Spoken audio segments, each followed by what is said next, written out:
Many moons ago there was a village just north of the forest, and in the village was a lovely little vicarage where a vicar lived with his wife. Every Sunday the people would come and sing songs and shake hands with one another.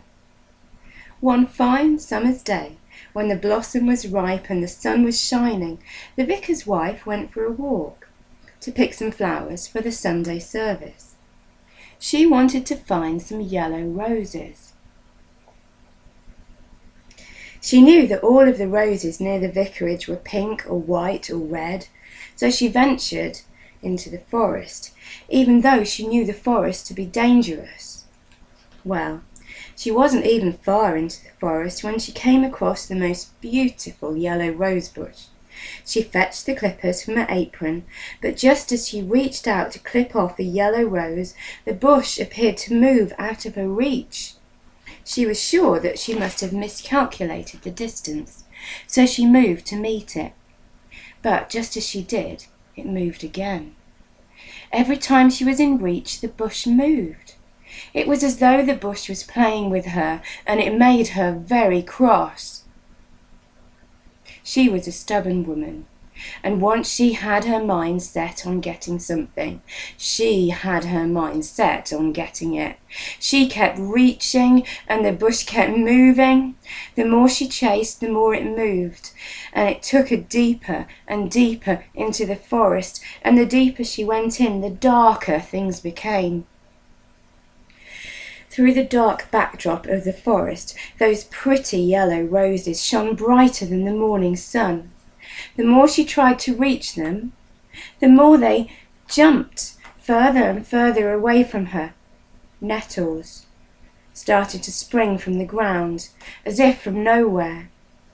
The stubborn woman was so determined to clip those yellow beauties that even when the nettles stung her, she continued the chase. Soon enough, she came up in lumps.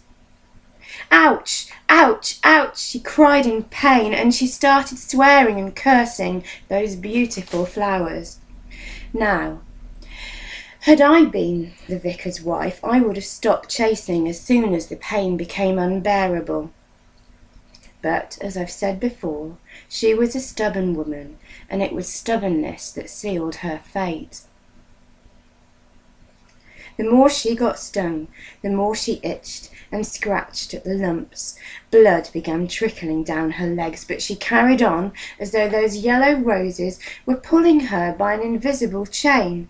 The nettles got bigger, and soon they were up to her arms and shoulders. She itched and scratched some more, and she chased and she swore and she cursed. Eventually the pain sedated her, and she fell into a dangerously deep sleep. The wolf cubs came and licked her clean. Just as the dusk fell, her husband the vicar began to fret because she hadn't returned from her walk. He alerted the village folk, and they began a search party by candlelight. They found her dead at dawn.